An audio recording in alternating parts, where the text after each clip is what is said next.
कुछ छिपेगा नहीं, सब कुछ दिखेगा एक्सरे रिपोर्ट में। नमस्कार, मैं हूं मनोज्ञा लोईवाल। न्यूज की प्रयोगशाला में, इस नई प्रयोगशाला में आपका स्वागत है जिसका नाम है एक्सरे रिपोर्ट।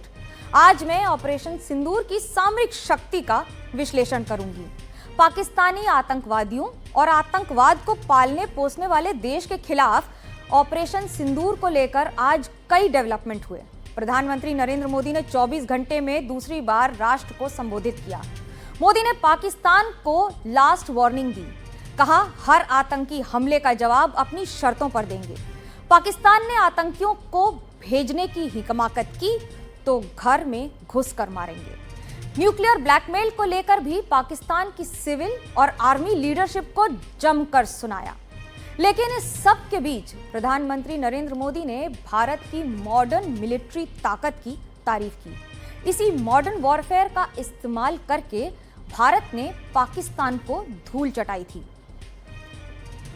उसके ड्रोन और मिसाइल अटैक नष्ट कर दिए गए। आज भारत की इसी मॉडर्न वॉरफेयर तकनीक का एक्सरे करेंगे ताकि दुश्मन को यह अंदाजा हो जाए कि नया हिंदुस्तान नई युद्ध प्रणाली के साथ मैदान जंग में उतरना जानता है और दुश्मन पर ऐसा पलटवार करता है जिसका उसके पास कोई जवाब नहीं। रफाल के साथ S-400 ने एरियल डिफेंस की करीब अभेद्य एक तकनीक बनाकर रखी है। भारत का स्वदेशी एयर डिफेंस सिस्टम कितना डेवलप हो चुका है, आज इसका भी एक्सरे करूंगी। पाकिस्तान भले ही आखिरी सांसें गिन रहा हो, लेकिन उसके वेंटिलेटर को चीन, तुर्की और ईरान की ड्रोन तकनीक का पूरा सपोर्ट है। ड्रोन कारगर हैं, लेकिन भारत के आगे कहां टिकते हैं? तीसरा एक्सरे इसी ताकत का होगा। दुनिया जानती है कि पाकिस्तान की सांसें खैरात के टुकड़ों पर पल रही हैं। कर्जों की ऑक्सीजन न मिले तो ये मुल्क बिना लड़े मर जाए, लेकिन फिर भी भारत को आंखें दिखाए बिना नहीं रह पाता है। पाकिस्तान को चाइनीज वेपन्स पर बड़ा गुमान था ना। आखिर कैसे मॉडर्न मिलिट्री वॉरफेयर ने हिंदुस्तान को आगे निकाला है और पाकिस्तान पीछे रह गया है? इसकी एक्सरे रिपोर्ट देखेंगे तो आपको अपने हिंदुस्तानी होने पर गर्व होगा। भारत ने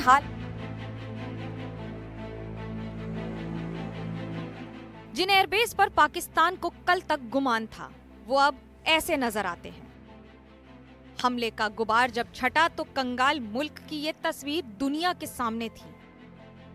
भारतीय काउंटर अटैक के जख्म अभी ताजा हैं, लेकिन इस अटैक को मुमकिन किसने बनाया? कैसे मॉडर्न मिलिट्री वॉरफेयर में हिंदुस्तान आगे निकला और पाकिस्तान पीछे रह गया? इसका पूरा एनालिसिस करेंगे, लेकिन पहले आदमपुर एयरबेस से प्रधानमंत्री नरेंद्र मोदी की ये बात सुनिए। और हमारे ड्रोन, हमारी मिसाइलें, उनके बारे में तो सोचकर पाकिस्तान को कई दिन तक नींद नहीं आएगी। आपने गौर किया होगा, जब प्रधानमंत्री नरेंद्र मोदी सैनिकों को एड्रेस कर रहे थे तो उनके फ्रेम में सुदर्शन चक्र यानी S-400 एयर डिफेंस सिस्टम दिखाई दिया। ऑपरेशन सिंदूर से बौखलाए दुश्मन ने इस एयरबेस के साथ साथ हमारे अनेक एयरबेस पर हमला करने की कई बार कोशिश की। बार बार उसने हमें टारगेट किया, लेकिन पाक के नापाक इरादे हर बार नाकाम हो गए। प्रधानमंत्री का ये बयान ऑपरेशन सिंदूर की समरी के तौर पर देखा जा सकता है, लेकिन सवाल है कि आखिर भारत ने नई चुनौतियों के लिए खुद को कैसे और कब से तैयार करना शुरू किया? कब हमारे देश ने अत्याधुनिक हथियार प्रणाली और मेड इन इंडिया वेपनरी को अपना सिग्नेचर वेपन बनाने की ठानी? ऑपरेशन सिंदूर के वो कौन से एडवांस वेपन्स हैं जिसने पाकिस्तान को बैकफुट पर धकेल दिया? पहले इसी का जवाब। D4 drone system, Akash missile system, Sky Striker kamikaze drone, BrahMos supersonic cruise missile. ये वो चंद हथियार हैं जिसने ऑपरेशन सिंदूर में न सिर्फ पाकिस्तान के हमलों को नाकाम किया बल्कि पाकिस्तान के military base, radar sites, ammunition depot और रफीकी मुरीद के चकलाला, रहीमयार खान, चुनियार, पसरूर और सियालकोट में मौजूद कमांड सेंटर्स को टारगेट भी किया। इसलिए देश की लीडरशिप ने साफ साफ कह दिया है कि अब कोई हिमाकत हुई पाकिस्तान की तरफ से तो इसका इससे भी ज्यादा मजबूत जवाब दिया जाएगा। आतंक के विरुद्ध भारत की लक्ष्मण रेखा अब एकदम स्पष्ट है। अब फिर कोई टेरर अटैक हुआ तो भारत जवाब देगा, पक्का जवाब देगा।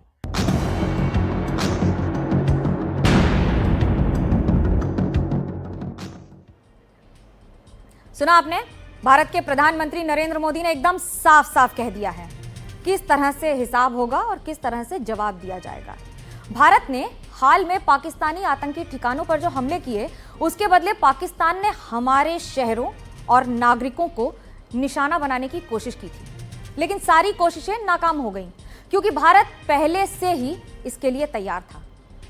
उसने पहले यानी सालों पहले अपना रक्षा कवच इतना मजबूत कर लिया था कि दुश्मन हथियार कहीं से भी लेकर आए वो भारत की सरजमी पर घुसने नहीं दिए जाएंगे क्योंकि सजग प्रहरी मौजूद हैं। देखते हैं 10 ऐसी दीवारें और ऐसी दीवारें जिन्होंने पाकिस्तान को भारत में घुसने क्या पार तक नहीं करने दिया। ये ऐसे हथियार हैं जिन्होंने पाकिस्तान के छक्के छुड़ा दिए। S-400 या सुदर्शन चक्र रूसी प्रणाली यानी रूसी रक्षा प्रणाली का दुनिया का बेहतरीन एयर डिफेंस सिस्टम है। ये मध्यम और लंबी दूरी तक मार करने के लिए पूरी तरह से मोबाइल रक्षा प्रणाली में सक्षम है। जमीन से हवा में मार करने वाली 4 तरह की मिसाइलें हैं। ये झटपट 5 मिनट में तैनात हो जाती हैं और इसकी 600 किलोमीटर दूर खतरों पर निगाह होती है और 36 खतरों से तो एक बार में ही निपट सकती है।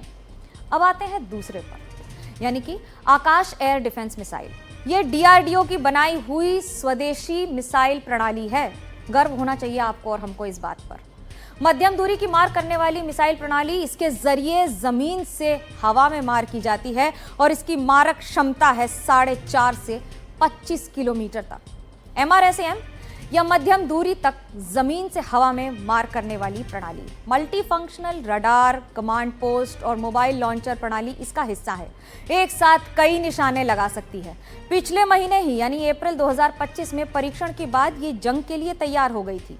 अब आते हैं V-SHORAD पे, यानी कि VSHORADS, नजदीक से निशाना लगाने वाली प्रणाली। ये भी स्वदेशी मिसाइल प्रणाली है। ड्रोन को निशाना बनाकर उसे नकारा बना देती है। ऐसा ही कुछ हुआ भी है इस बार। सेना के तीनों अंगों की जरूरतों पर हमेशा खरी उतरी है और ये एक मोबाइल मिसाइल प्रणाली है, यानी इसे कहीं भी ले जाकर आप छोड़ सकते हैं। बैलिस्टिक मिसाइल डिफेंस, स्वदेशी AD मिसाइलें, 3000 किलोमीटर तक मार करने वाली मिसाइलें इसके निशाने पर होती हैं। बैलिस्टिक मिसाइलों को नाकाम करने की प्रणाली है। कल्पना कीजिए कितनी ताकतवर है। पृथ्वी, प्रहार और प्रलय मिसाइलें, ये तीनों भारत में बनी मिसाइल प्रणालियां हैं। पृथ्वी 250 किलोमीटर दूरी तक मार कर सकती है और 500 किलोग्राम हथियार ले जाने में क्षमता रखती है। प्रहार का प्रहार 150 किलोमीटर तक जाता है और ये परमाणु समेत किलोग्राम में 200 किलोग्राम हथियार लेकर जा सकता है। प्रलय 150 से लेकर 500 किलोमीटर तक की दूरी में प्रलय ढा सकता है और इस पर 1000 किलोग्राम हथियार लादे जा सकते हैं बड़ी आसानी से। आते हैं बराक 8 पर।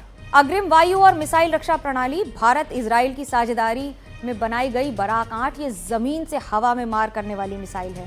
और अब कम दूरी वाली मिसाइलें, दुश्मनों के हमले नाकाम करने के लिए जमीन से हवा में मार करने वाली मिसाइलों का कवच है। ये स्वदेश में बनी है आकाश प्रणाली, रूसी AS-125 पेचोरा और इजरायली स्पाइडर मिसाइल प्रणाली जो 2006 में ली गई थी। उसके बाद आता है रडार और सेंसर। टो लगाने के लिए रडार और सेंसर का एक अभेद्य जाल है। DRDO और ADTCR, अश्विनी राजेंद्र, इंद्र रोहिणी ऐसे राडार हैं जो आकाश तीर, संजय और तरंग शक्ति जैसे सेंसर और ड्रोन जैमर हैं। उपग्रह रोधी शक्ति मिसाइलें उपग्रह दबाव करने के लिए और उसकी स्वदेशी शक्ति मिसाइलें भी भारत के पास है, जो बेकार हो चुके हैं ना, भारतीय उपग्रहों को खत्म करने के लिए की गई थी। ये मिसाइलें सटीक निशाने के साथ उपग्रह नष्ट कर देती हैं। जिसके पास सुरक्षा का इतना घना जाल हो, वहां दुश्मन के हथियार तो क्या, कोई परिंदा भी पर नहीं मार सकता। आज एक तरफ जहां भारतीय डिफेंस कंपनियों के स्टॉक्स में जबरदस्त तेजी देखी गई है, वहीं भारत और पाकिस्तान के बीच संघर्ष समझौते में चीनी डिफेंस शेयर औंधे मुंह पहुंच गए हैं।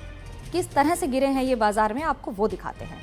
आज के कारोबार में भारत डायनेमिक्स यानी कि BDL, Bharat electronics BEL, Hindustan aeronautics HAL और कोचिन शिपयार्ड जैसी कंपनियों के शेयर 3% से लेकर 11% चढ़ गए हैं। अडानी एंटरप्राइजेस, जिसके तहत अडानी डिफेंस भी आता है, उसके शेयर भी आज बढ़े हैं। इस तेजी की सबसे बड़ी वजह प्रधानमंत्री नरेंद्र मोदी का made in India defence equipment को बढ़ावा देने वाला बयान और हाल ही में शुरू किए गए ऑपरेशन सिंदूर का असर माना जा रहा है। पीएम मोदी ने 12 मई को देश को संबोधित करते हुए कहा कि ऑपरेशन सिंदूर ने भारतीय सेना की ताकत को दुनिया के सामने साबित किया है। अब आपको बताते हैं साबित किया कैसे है। आकाश मिसाइल सिस्टम के लिए ऑर्डर मिलने से BDL का शेयर करीब 11% उछला और आज दोपहर 2:16 कभी 2:15 के आसपास भारत डायनेमिक्स लिमिटेड BDL का शेयर करीब 10.87% यानी कि 170 रुपये 70 पैसे चढ़कर 1740 रुपये 60 पैसे तक पहुंच गया। कल्पना कीजिए कितनी बढ़ोतरी हुई है। इसी तरह भारत इलेक्ट्रॉनिक्स BEL का शेयर 3.72% यानी 12 रुपये से बढ़कर 334 रुपये 80 पैसे तक पहुंचा, जबकि भारत एरोनॉटिक्स लिमिटेड HAL 3.59% की तेजी के साथ करीब 4,500 रुपए से ज्यादा पहुंचकर ट्रेड कर रहा था। इसके अलावा कोचिन शिपयार्ड के शेयर 4.11% चढ़े। पारस डिफेंस में करीब 3% की बढ़ोतरी हुई और मजगांव डॉक शिप बिल्डर्स के शेयर करीब 3.43% चढ़े। एक्स्ट्रा माइक्रोवेव प्रोडक्ट्स और उसके एस्ट्रा माइक्रोवेव प्रोडक्ट्स और उसके शेयर में तेजी करीब 3.5% के आसपास है, तो वहीं उसके शेयर भी करीब 900 रुपये पहुंच गए। बता दें कि ऑपरेशन सिंदूर के दौरान स्काई स्ट्राइकर कामिकेज नाम के ड्रोन का इस्तेमाल भी किया गया। इसको विकसित करने में अडानी ग्रुप की अल्फा डिजाइन टेक्नोलॉजी ने भी योगदान दिया। वहीं दूसरी ओर चीन के डिफेंस स्टॉक्स पर भारत पाकिस्तान सीज फायर का असर देखा गया, गिरे चले जा रहे हैं। चीनी डिफेंस कंपनियों के शेयरों में जोरदार गिरावट देखने को मिली। 13 मई को हांगकांग में Hang Seng China aerospace and defence index में 3% की गिरावट दर्ज की गई। एविक, चेंगडू और गुजो होंडा जैसी बड़ी कंपनी चीनी कंपनियां, इन सभी के शेयर करीब 8.6% से लेकर 6.3% तक टूटे। पाकिस्तान की संसद में यह स्वीकार किया गया कि पाकिस्तान ने चीन निर्मित J-10C फाइटर जेट्स का इस्तेमाल किया। इससे पाकिस्तान की चीन पर निर्भरता सामने आई है, लेकिन भारत के एडवांस और एयर डिफेंस सिस्टम ने इन हमलों को इंटरसेप्ट कर लिया, जिससे चीन के हथियारों की क्षमता पर सवाल खड़े हो गए। पाकिस्तान को अपने करीबी तुर्की से ड्रोन मिल रहे हैं, सबको पता है ये। पाकिस्तान ने कुछ दिन पहले भारत में छोड़े थे सैकड़ों ड्रोन। पाक से आए ड्रोन के मलबे की भारत ने फॉरेंसिक जांच की। फॉरेंसिक जांच में तुर्की के अलग अलग सोनगार ड्रोन की पुष्टि हुई। भारतीय सुरक्षा बलों ने पाकिस्तान के ज्यादातर ड्रोन मार गिराए थे। काइनेटिक, नॉन काइनेटिक हथियारों से भारत ने इन्हें गिराया था। पाक के ड्रोन भारत पाकिस्तान तनाव के बीच 2 मई को कराची बंदरगाह पर तुर्की के एडा क्लास एंटी सबमरीन जहाज में डॉक किया था। इसके जरिए ड्रोन पाक पहुंचने की बात कही जा रही है। भारत और पाकिस्तान में किसके पास ड्रोन की ताकत ज्यादा है, ये जानना भी आपके लिए जरूरी है। बतौर भारतीय, बतौर देशवासी, किसके ड्रोन ज्यादा कारगर हैं, एक नजर डाल लेते हैं। अब भारत पाकिस्तान के एडवांस ड्रोन सिस्टम पर बहुत अच्छे ड्रोन नहीं है भारत के पास, नहीं पाकिस्तान के पास। पाक के एक में मुकाबले 3 ड्रोन भारत के 1/3 तादाद में हैं। भारत का इजराइल से समझौता, तुर्की से मिले drone, Heron, Mark 2, swarm, Shahpar 2 drone Sky Striker, Harpy, Shahpar 3, Akinci, Rustom drone, ये सारे ऐसे ड्रोन्स हैं जो भारत को ताकत देते हैं। अब आखिर में ऑपरेशन सिंदूर की एक्सरे रिपोर्ट की फाइनल फाइंडिंग्स भी आपके लिए जानना जरूरी है। पाकिस्तान के खिलाफ इस ऑपरेशन ने दिखा दिया कि अब टैंक और आर्टिलरी गुजरे जमाने की बात हो चुकी है। इस जंग ने बता दिया है कि हमें अब ड्रोन वॉरफेयर के अलावा बियॉन्ड विजुअल कैपेबिलिटीज, जो आंखों से दिख रहा है, उसके कई गुना ज्यादा वाले वॉरफेयर पर जोर देना चाहिए, क्योंकि पहली बार दोनों मुल्कों के बीच खुल्लम खुल्ला ड्रोन वॉर हुआ है। भारत ने 2019 के बाद मॉडर्न वॉरफेयर पर जोर दिया, इसका फायदा हमें मिला है। रफाल के साथ S-400 ने एरियल डिफेंस को करीब करीब अभेद्य बना दिया, मगर यह भी जरूरी है कि हर बार सुदर्शन चक्र का इस्तेमाल नहीं होना चाहिए, क्योंकि स्पेयर पार्ट्स के लिए विदेशी तकनीक पर ही निर्भर रहना होगा। यह सुनिश्चित होना होगा कि डिफेंस बजट का पैसा स्वदेशी एरियल डिफेंस वेपन यानी इजराइल जैसे आयरन डोम जैसी आधुनिक प्रणाली बनने पर खर्च होना चाहिए। जंग हथियारों के साथ साइबर सूचना से भी जीती जाती है। इस बार भारत को उसका बहुत बड़ा एडवांटेज रहा है। दूसरे विश्व युद्ध में ब्रिटेन के मैथमेटिशियन और कंप्यूटर साइंटिस्ट अलान ट्यूरिंग का काम इसकी तस्दीक करता है। इसलिए भारत को भी एआई वॉरफेयर की तरफ मजबूती से बढ़ना चाहिए। और सबसे जरूरी बात यह कि भारत को अपनी सुरक्षा और अखंडता की रक्षा के लिए किसी से पूछना या किसी को बताने की जरूरत नहीं है। हम दुश्मन को जवाब कैसे देंगे, इसे लेकर कोई तीसरा देश हमें डिक्टेट न कर सकता है और न कर पाएगा। सुना आपने भारत की सामरिक शक्ति, भारत की शक्ति, और इसके साथ आज की एक्सरे रिपोर्ट में यह बात तो तय हो गई कि भारत को 10 में 10 नंबर दिए जाएंगे इस बार के लिए। लेकिन कल रात को 10 बजे आपसे फिर मेरा अपॉइंटमेंट रहा, एक्सरे रिपोर्ट पर मुलाकात होगी। तब तक खबरों का सिलसिला एनडीटीवी इंडिया पर जारी है। शुभ रात्रि।